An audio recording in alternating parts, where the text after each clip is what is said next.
about putting our trust in Christ, for he is our hope.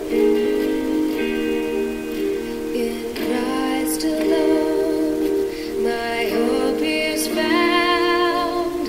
He is my light, my strength, my song. This cornerstone, this solid ground, firm through the fiercest drought and storm. What heights of love, what depths of peace, when fears are stilled, when striving cease. My comforter, my all in all. Bonjour à tous, que la paix soit avec vous. Suite à un nombre incalculable d'émissions concernant les thèmes des évangiles apocryphes sur la chaîne télé RMC Découverte, dont celui concernant le pseudo-évangile de Barnabé, j'ai décidé d'y répondre à travers cette vidéo. À chaque programme, c'est la même chose.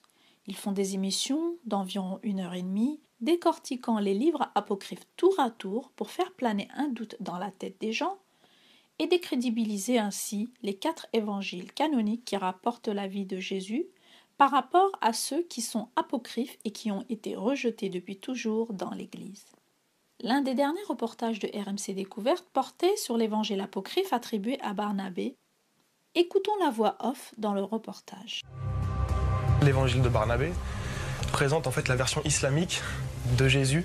Il y a énormément de points de contact, c'est-à-dire qu'on a le reniement de la crucifixion de Jésus, un Jésus qui est musulman à l'intérieur. Jésus annonce qu'il n'est ni Dieu ni fils de Dieu. On nous présente un texte qui prouverait l'annonce du prophète Mohammed. Qui est Barnabé? Quel est cet évangile? Est-il véritable? Quelle révélation contient-il exactement? Peut-on historiquement y croire? Comment un évangile, donc un livre qui raconte la vie de Jésus, peut-il corroborer le texte sacré des musulmans? Pour comprendre l'évangile de Barnabé, nous devons remonter le temps jusqu'aux origines même du christianisme et de l'islam. Car si ce qu'il révèle est vrai, ce manuscrit mettrait en doute les fondements de l'Église.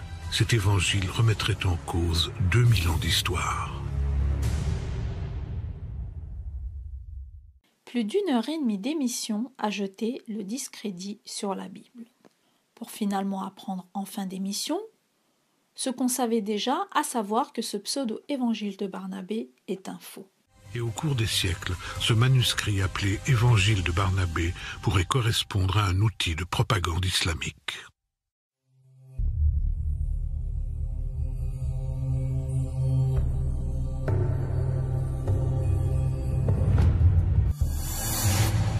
Définitivement, notre enquête prouve que ces manuscrits, espagnols, italiens, n'ont rien à voir ni avec Barnabé, ni même avec l'évangile que l'on dit rédigé au VIe siècle.